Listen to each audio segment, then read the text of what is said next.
프로스포츠 팀마다 그 팀을 상징하는 마스코트가 있어요. 대부분 마스코트를 뭐로 많이 선정하냐면 동물들로 선정을 하죠. 프로야구 예를 들어볼까요? 여러분 프로야구 어느 팀을 좋아합니까? 예, 각자 좋아하는 팀들이 있을 거예요. 두산이라는 팀, 두산 팀의 마스코트는 뭘까요? 역시 잘하시는 보여주시죠. 두산의 팀의 마스코트는 곰이에요. 여러분 곰이 얼마나 강력한지 곰 귀엽게 봤다가는 큰일 납니다. 이번에 샬롬 아카데미 소풍에 세종에 있는 베어트리 타운 갔는데 곰이 누워 있는데 얼마나 큰지 우리에 떨어졌다간 죽겠다 싶더라고요. 곰이에요. 자, 그러면 기아 팀의 마스코트는 뭐죠? 네, 기아 타이거즈, 호랑이에요. 호랑이 한번 보여주세요. 이야, 완전히 그 잡히면 동물의 맹수죠. 맹수의 왕이라고 하는 타이거즈입니다. 자, 그렇다면 삼성은 마스코트가 뭡니까? 삼성 라이온즈. 라이온즈 보여주세요. 이번에 한국 시리즈에 특별히 저 엠블렘을 그렸어요. 와, 호랑이 못지않게 이 사자도 너무나도 무서운 모습이에요. 자, 그렇다면 하나는 뭐죠? 하나는 이글즈요, 그죠? 공중의 왕, 공중의 새, 가장 강력한 새입니다. 이글즈 보여주세요. 예, 하나 이글즈. 자, 여기까지 얘기하면 내 팀 아직 안 나오네, 언제 나오나 싶은데 더 못합니다. 시간도 없고 너무 아쉬워하지 마시고 제가 좋아하는 팀 이미 나왔어요. 예. 자, 그런데 이렇게 마스코트를 보면 다 마스코트가 어떤 동물들을 선정했어요? 다 강력하고 아주 힘이 있는 동물들을 선정을 했습니다. 그렇게 하는 이유가 뭘까요? 상대팀에게 이런 메시지를 주는 것이죠. 우리의 힘과 우리의 지배력은 강력하다. 내가 너희를 반드시 이기고야 말겠다라고 하는 강력한 메시지를 전해주는 것이 바로 이 마스코트입니다. 그런데 여러분, 지금까지 한번 프로팀이든 어느 단체든 마스코트 중에서 한 번도 보지 못했고 또 앞으로도 못 볼 것 같은 그런 동물이 있어요. 그게 뭘까? 바로 그것이 어린 양이다라는 것입니다. 여러분, 어린 양, 램이라고 하죠. 어린 양을 마스코트로 삼는 프로스포츠 팀 혹시 보셨나요? 왜냐하면 어린 양을 마스코트로 삼기에는 이 어린 양은 너무 순해요. 어린 양은 너무 약해요. 어린 양은 너무 수동적이에요. 어린 양은 너무 싸움을 못해요. 아무리 어린 양을 넣어서 우리 강하고 강한 어린 양 만세 하고 외쳐도 상대팀이 그 응원가 듣고 하나도 무서워하고 하나도 공포스럽지 않습니다. 어린 양은 무섭지 않습니다. 힘이 없습니다. 자, 그런데 아무도 이 마스코트로 쓰지 않는 이 어린 양을 모든 강력한 대적들을 다 이긴 완전한 승리를 이야기하는 책인 요한계시록에 하나님께서 이 어린 양을 바로 승리자와 정복자의 상징으로 하나님께서 사용하셔요. 참으로 이상한 일이죠. 왜 하고 많고 많은 동물들 중에 아무도 강력한 힘이 있는 그런 상징으로는 이 어린 양을 쓰지 않는데 왜 이 어린 양을 사용할까요? 오늘 우리가 그 본문으로 들어가 보려고 합니다. 자, 요한계시록 5장을 보면 하나님께서 보좌에 앉으셔서 두루마리 하나를 들고 계신 장면으로 시작돼요. 자, 1절 말씀 보겠습니다. 우리 1절 같이 읽을까요? 내가 보매 보좌에 앉으신 이의 오른손에 두루마리가 있으니 안팎으로 썼고 7윈으로 봉하였더라. 자, 여기 보좌에 앉으신 이는 하나님이세요. 하나님이 오른손에 두루마리를 가지고 있어요. 그런데 두루마리를 가지고 있는데 이 두루마리가 뭘 상징하냐면 세상을 구원하실 하나님의 전면적인 하나님의 계획을 상징하는 거예요. 자, 그런데 하나님이 두루마리를 가지고 계신데 옆에 힘 있는 한 천사가 2절에 큰 음성으로 질문을 해요. 뭐라고 질문할까요? 2절 보겠습니다. 2절 보니까 이렇게 질문합니다. 제가 읽겠습니다. 또 봄에 힘 있는 천사가 큰 음성으로 외치기를 누가 그 두루마리를 펴며 그 인을 떼기에 합당하냐라고 외칩니다. 누가 하나님 손에 있는 그 두루마리의 그 봉인 인장을 떼고 그것을 펼쳐서 볼 수 있을 것인가 라고 묻습니다. 사도 요한이 반응을 하는데요, 막 울어요. 크게 울어요. 왜 웁니까? 아무리 생각해도 두루마리에 봉인을 떼고 그 봉인을 두루마리를 펼쳐서 볼 수 있는 자격 있는 사람이 아무도 그런 사람이 없을 것 같아서 그가 크게 울고 있습니다. 그렇게 사도 요한이 울고 있을 때 바로 24장로 중에 한 사람이 사도 요한을 위로하면서 이렇게 이야기합니다. 자, 뭐라고 위로하는지 보겠습니다. 5장 5절. 자, 5절 같이 읽겠습니다.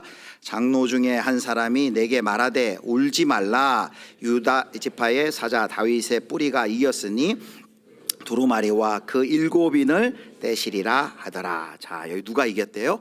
유대 지파의 사자 다윗의 뿌리가 이겼다라고 말합니다. 그가 유일하게 하나님 손에 가지고 있는 그 두루마리를 펼 수 있는 분이시다라고 말합니다. 여기 이 표현을 굉장히 우리가 잘 유심히 봐야 돼요. 유대 지파의 사자 다윗의 뿌리. 바로 이러한 호칭은, 이 호칭을 듣는 그 성도들, 이 호칭을 듣는 많은 사람들이 이스라엘의 고대로부터 내려오는 한 가지 소망을 떠올리게 하는 호칭이에요. 자, 이 용어가 어디서부터 사용이 됩니까? 바로 야곱이 죽기 전에 이스라엘 12지파를 향해 예언할 때 이렇게 예언합니다. 창세기 49장 9절을 보겠습니다. 자, 우리 호산나 찬양대가 9절 읽어주세요. 유다는 사자 새끼로다. 내 아들아, 너는 움킨 것을 찢고 올라갔도다. 이 암사자 같으니 누가 그를 범할 수 있으랴. 자, 여기 유다 지파를 향해서 유다는 뭐라고요? 사자 새끼로라 라고 말해요. 이후에 이 예언 후에 많은 유다 백성들이 어떻게 생각해요? 장차 유다 자손 중에 다윗의 후손을 통해서 강력한 메시아가 나타나서 우리를 괴롭히는 모든 적 원수들을 멸망시키실 것이다 라는 그런 소망을 가지고 지금까지 살아온 것입니다. 자, 이제 유다의 사자가 나타날 것을 얘기했으니 많은 사람들의 마음 가운데 이제 그 사자를 생각할 거예요. 그 사자의 모습은 요한계시록 1장에 이렇게 나타나 있습니다. 불타오르는 눈, 막 눈이 막 불타올라요. 그리고 목소리는 막 폭포수 같은 목소리, 전둥 같은 목소리로 말씀하세요. 그리고 입에서는 날카로운 검, 그리고 날카로운 양날선 검입니다. 그리고 정오의 태양처럼 이글거리는 빛나는 얼굴이다라고 요한계시록의 1장에 그 모습이 나와 있어요. 그래서 많은 사람들이 이제 이러한 분이, 사자 같은 이러한 어마어마한 분이, 강력한 분이 나타날 것이겠구나라고 기대를 하고 있어요. 그런데 6절에 딱 갔는데 웬걸요? 이러한 기대는 충격적으로 반전이 일어납니다. 사자 같지 않은 모습이 나타나는 거예요. 자, 6절 말씀 보겠습니다. 6절, 우리 6절은 우리 영아, 유치, 유년, 초등부까지 한번 읽어보겠습니다. 시작. 내가 또 보니 보자와 내 생물과 너들 사이에 한 어린 양이 서 있는데 일찍이 죽임을 당한 것 같더라. 그에게 7뿔과 7눈이 있으니 이 눈들은 온 땅에 보내심을 받은 하나님의 7영이더라. 아유, 잘 읽었습니다. 아멘. 잘 읽었어요. 자, 여기 보니까 내가 또 보니, 사도 요한이 봤는데 어떤 모습을 봐요? 거기에 나타난 누가 나타나냐면 장로들, 내 생물과 장로들 사이에 어떤 존재가 나타나요? 어린 양이 서 있는데, 그런데 이 어린 양은 어떤 어린 양이에요? 일찍이 죽임을 당한 것 같더라라고 말하고 있습니다. 여기 요한이 본 것은 어떤 강력한 힘센 사자가 아니라, 그가 듣기로는 그렇게 들었는데 실제로 본 것은 뭐냐면 어린 양을 본 거예요. 마치 어떤 팀의 마스코트가 갑자기 부르짖는 사자였는데 갑자기 죽임당한 어린 양으로 마스코트가 변화되는 것과 같은 그런 일이 일어난 것입니다. 여러분, 사도 요한은 분명히 들었어요. 유다의 지파의 사자 다윗의 뿌리가 적들을 이겼다라고, 이제 사자가 나타나겠구나라고 생각하고 있는데 딱 막상 보니까 누가 나타난 거예요? 어린 양, 아주 약한 어린 양, 그것도 죽임당한 어린 양의 모습을 본 것입니다. 이게 도대체 뭐예요? 분명히 사자가 나타난다고 들었는데 본 것은 어린 양이에요. 이게 뭐가 지금 어디가 잘못된 건가요? 이게 도대체 이 두 그림이 도대체 우리 가운데 무엇을 보여주려고 하는 것일까요? 우리가 먼저 기억해야 될 것은 이 어린 양, 메시아에 대한 어린 양이라는 이 상징은 갑자기 나타난 게 아니에요. 구약 성경에서부터 이 이미지, 이 그림이 내려옵니다.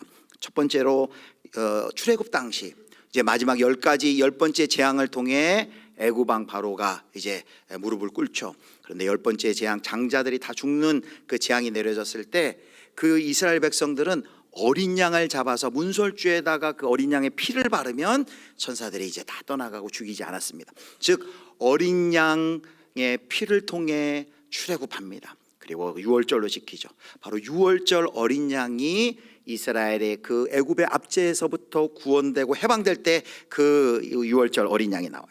자, 그다음에 이사야 53장에 보면 어린 양이 또 나와요. 이렇게 나옵니다. 53장에 고난받는 메시아의 모습을 예언하는데 53장 7절, 5절, 7절. 제가 5절 읽고 7절은 우리 중등부, 고등부, 우리 청년까지 같이 읽겠습니다. 5절 제가 읽겠습니다. 그가 찔림은 우리의 허물 때문이요 그가 상함은 우리의 죄악 때문이라. 그가 징계를 받음으로 우리는 평화를 누리고 그가 채찍에 맞음으로 우리가 나음을 받았도다. 그가 곤욕을 당하여 괴로울 때에도 그의 입을 열지 아니하였으며 마치 도수장으로 끌려가는 어린 양과 털 깎는 자 앞에서 잠잠한 양같이 그의 입을 열지 아니하였더라. 아멘. 여기 보세요. 이사야가 예언하는 고난받는 종의 모습은 어떤 모습으로 보여지나요? 자, 7절에 보니까 도수장으로 끌려가는 누구? 어린 양이라고 그려주고 있습니다. 자, 이 죽임당한 어린 양이 보여주는 게 뭘까요? 죽임당한 어린 양은 도대체 메시아는 누구인지, 메시아됨이 무엇인지를 우리 가운데 보여주는 것입니다. 죽임당한 어린 양, 우리가 가지고 있는 어떤 구원자 메시아에 대한 우리의 이해를 바꾸도록, 깨뜨리도록, 조정하도록 우리에게 요구합니다. 우리 여러분, 저와 여러분이 기대하는 구원자의 모습은 어떤 모습이에요? 그리고 구원자의 모습은 당연히 어떠해야 된다고 여러분 생각하고 있습니까? 그것은 사도 베드로의 예를 통해서 우리가 알 수 있어요. 공생의 기간 중 사도 베드로가 주는 그리스도시요 살아계신 하나님의 아들이십니다 라고 잘 고백했을 때 하나님이 칭찬하시면서 비로소 무슨 예언을 했냐면, 이제 내가 예루살렘에 올라가면 고난을 받고 십자가에서 못 박혀 죽고 3일에 살아날 것이다 라고 예수님께서 예언했을 때 이 베드로가 어떻게 반응했습니까? 어떻게 반응했어요? 좋습니다. 좋습니다. 이렇게 했나요? 어떻게 했습니까? 주님, 안 됩니다. 그렇게 해서는 안 됩니다. 이런 일이 절대로 주님에게 이뤄서는 안 됩니다 라고 예수님을 붙들고 말렸습니다. 그런 메시아는 있을 수 없다라는 것입니다. 이게 전형적인 유대인들의 생각, 아니 우리 모두의 생각입니다. 우리가 생각하는 구원자는 강해야 돼요. 우리가 생각하는 구원자는 힘이 있어야 돼요. 그런데 예수님이 약하고 고난을 당하고 십자가의 죽임을 당한대요. 더군다나 이 십자가의 죽임 당한다는 것은 유대인들이 율법에 의하면 나무에 달려 죽은 자는 저주받은 자인데, 그런 자가 무슨 우리의 구원자야, 우리의 메시아야, 도저히 받아들일 수 없다라는 것이죠. 이게 모든 사람들의 생각이에요. 구원자는 강력해야 돼, 구원자는 힘이 있어야 돼 라고 생각을 합니다. 그런데 요한계시록에서는 지금 뭘 보여주고 있는 거예요? 요한계시록에서는 바로 하나님의 구원자이신 예수님이 메시아 구원자가 될 수 있었던 가장 중요한 이유는 뭐냐면 바로 고난당하고 죽임당했기 때문이다 라고 말하고 있는 거예요. 자, 그것이 계시록 5장 9절 10절에 이렇게 나와요. 제가 읽겠습니다. 그들이 새 노래를 불러 이르되 두루마리를 가지시고 그 인봉을 떼기 합당하시도다. 일찍이 죽임을 당하사, 이게 이유가 된 거예요. 일찍이 죽임을 당하사 각 족속과 방언과 백성과 나라 가운데서 사람들을 피로 사서 하나님께 드리시고, 바로 예수님께서 십자가에 자기 피를 쏟으시고 죽으심으로 말미암아 많은 열방과 족속과 방언 많은 백성들을 하나님께 드리시고, 10절 말씀 같이 읽습니다.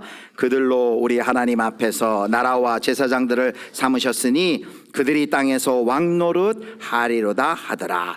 바로 어린 양 예수 그리스도의 그 고난과 죽으심이 바로 우리를 구원할 수 있는 바로 이유가 되었다라고 이야기하고 있는 것입니다.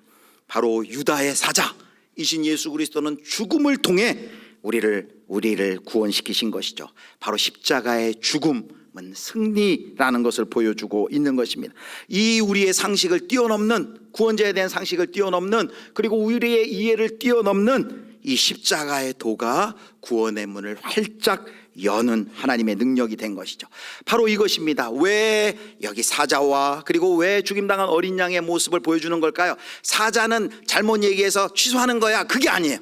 사자는 사자대로 분명히 하나님은 사자를 보여주시면서 사자의 승리, 메시아의 승리는 이 사자의 승리와 같을 것이다 라고 사자를 보여주는 것입니다. 그런데 또 하나 그림을 또 보여주는 거예요. 어떤 그림이요? 죽임당한 어린 양의 그림을 보여주면서, 그런데 그 승리는 어떤 승리라는 거예요? 어린 양의 죽음을 통한 승리다 라고 하나님께서 우리에게 보여주는 것입니다. 하나님이 행하시는 모든 구원의 사역은 오직 십자가에 못 박힌 어린 양 예수 그리스도를 통해서만 이루어짐을 우리 가운데 이렇게 보여주고 있는 것입니다. 그런데 여러분, 기억할 것이 있습니다. 우리가 어린 양 하면 약하잖아요. 어린 양 하면 상처 입기 좋잖아요. 그런데 여기 어린 양은 상처를 입었지만 허약하지 않습니다. 이 어린 양에게는 무엇이 있습니까? 강력한 권능을 상징하는, 자 5장 6절에 보면, 5장 6절 한번 같이 읽겠습니다. 읽습니다. 내가 또 보니 보좌와 내 생물과 장로들 사이에 어린 양이 서 있는데 일찍이 죽임을 당한 것 같더라. 그에게 7뿔과 7눈이 있으니 이 눈들은 온 땅에 보내심을 받은 하나님의 7영이더라. 한 어린 양, 죽임당한 어린 양이 있는데 그를 묘사할 때 뭐가 있다 그러냐면 7뿔과 7눈이 있다라고 말합니다. 이 7개의 뿔은 뭘 의미하냐면 7은 완전수예요. 완전한 능력을 의미해요. 또 여기 7개의 눈은 뭘 의미하냐면 완전한 지혜를 의미하고 있습니다. 어린 양 예수 그리스도는 죽음을 이기시고 부활하시고 높아지신 주님이요, 완전한 능력을 가지고 계시고 완전한 지혜를 가지고 계신 분임을 이렇게 보여주고 있습니다. 계시록 1장에 보면 그는 살아있는 자, 그리고 그는 죽었다가 살아나시니 라고 이야기하고 있습니다. 어린 양은 죄와 죽음과 악을 정복하셨고 사망과 죽음의 권세를 이기셨습니다. 그래서 어린 양은 여전히 사자예요. 사자를 대체해서 어린 양이 아니라 어린 양은 여전히 사자이면서 어린 양이에요. 그리고 어린 양이면서 사자인 것이죠. 바로 이 요한계시록 5장은 바로 우리가 이 세상에서 가지고 있는 생각을 우리가 바꾸기를 요구하고 있습니다. 어때요? 십자가에 못 박히신 분이, 그 어린 양이 정복자라는 거예요. 그 분이 승리자이시라는 거예요. 죽어가는 어린 양이 통치하시는 주님이라는 거예요. 그래서 이 승리하신 예수 그리스도께서 지금 어떠한 모습으로 있는지를 묘사하는 그 5장 13절에 보면 이렇게 설명하고 있습니다. 자, 5장 13절 같이 읽겠습니다.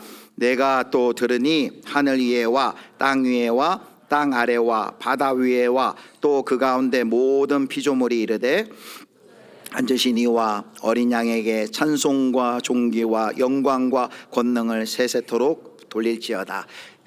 아멘. 십자가에서 고난당하고 죽임당하신 하나님의 어린 양 예수님께서 지금 어디에 계셔요? 자, 6절 먼저 한번 보여주면 6절에도 이렇게 말합니다. 보좌에 서 있다 그래요. 한 어린 양이 서 있는데, 보좌에 서 있는데, 6절에는 보좌에 서 있는데 13절에 보면 보좌에 어떻게 또 돼 있어요? 13절에 다시 보여주시면 이르되 보좌에 앉으신 이와 어린 양에게 라고 말합니다. 즉 보좌에 앉으신 이는 하나님 아버지세요. 어린 양은 예수 그리스도세요. 성경에 보면 이 어린 양은 보좌 우편에 같이 앉아 계세요. 우편이라는 것은 하나님과 동등된 지위예요. 지금 하나님 아버지의 권세를 어린 양 예수가 함께 공유하며 그 보좌에 앉으셔서 온 세상을 다스리고 있다는 거예요. 보좌에 앉으신 분을 유다의 사자라고 표현하지 않고 왜 어린 양 예수, 죽임당하신 어린 양이 그 보좌에 앉아 계시고 지금도 온 세상을 다스린다고 이야기하고 있습니까? 그것은 바로 이 어린 양의 모습은 지금도 상처받고 죄로 인하여 병들고 깨어진 온 세상을 치유하고 회복하고 구원하시는 하나님의 방법이 무엇인지를 보여주는 거예요. 그 방법이 뭐예요? 바로 하나님의 어린 양의 방법으로 온 세상을 지금도 치유하시고 구원해 나가고 계신다라는 것을 보여주고 있는 것입니다. 여러분, 요한계시록이 쓰여진 로마의 그 치하 속에서 요한의 로마의 지배를 받는 아시아에 있는 성도들에게 이 편지를 보낸 것이죠. 그때 그 많은 사람들은 어떻게 생각했습니까? 이 로마의 그 힘과 로마의 권세로 유지되는 팍스 로마나 로마의 평화는 힘이 있어야 돼요. 권력으로 유지하는 거였어요. 폭력으로 유지하는 평화였어요. 그런데 그 힘과 권세가 온 세상을 통치하는 줄 알고 있는 많은 성도들에게 그들의 생각을 바꿀 것을 얘기하는 거예요. 참된 평화와 참된 회복과 참된 구원이 진행되는 방법은 무엇이 되어야 하는가? 바로 로마의 폭력과 힘이 아니라 우리 구주 예수 그리스도께서 약하시고 고난당하신 하나님의 어린 양의 방법으로만이 이 땅 가운데 참된 구원과 평화가 온다라는 것을 말하고 있는 것입니다. 사랑하는 성도 여러분, 어디 로마뿐이겠어요?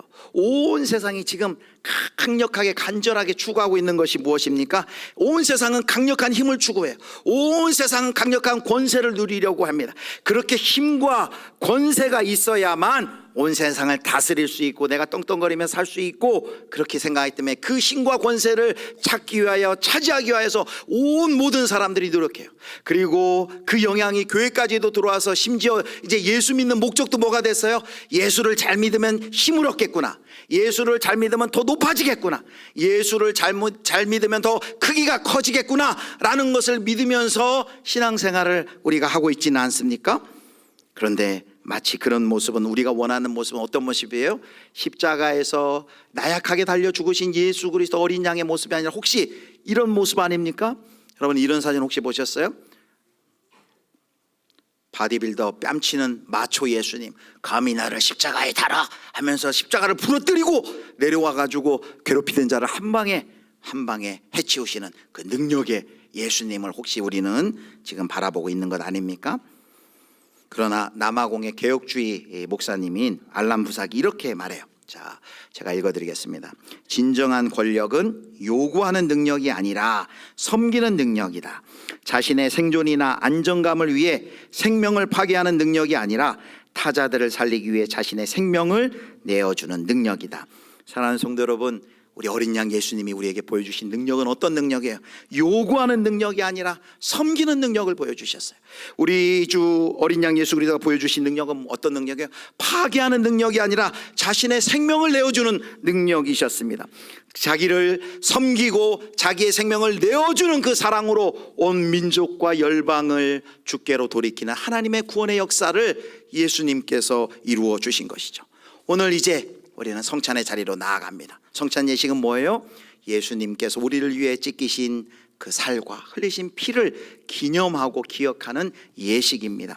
오늘 추수감사주일 특별히 우리가 계시록 5장의 말씀을 근거해서 이제 이 성찬에 함께 참여하면서 우리는 네 가지를 꼭 기억하면서 성찬 예식에 우리가 참여하길 원합니다. 우리 첫 번째는 같이 읽겠습니다. 하나님의 구원의 은혜에 감사해야 한다. 먼저는 감사 기도를 드리시기 바랍니다. 오늘 내가 여기 있는 것, 우리 어린 양 예수 그리스도께서 피 흘리시고 살 찢기셨기 때문에 하나님의 은혜로 내가 구원받았습니다. 하나님의 자녀 되었습니다. 주님 감사합니다 라면서 먼저 하나님께 우리가 감사로 우리가 성찬에 참여하는 것이죠. 자, 두 번째 우리 같이 읽겠습니다.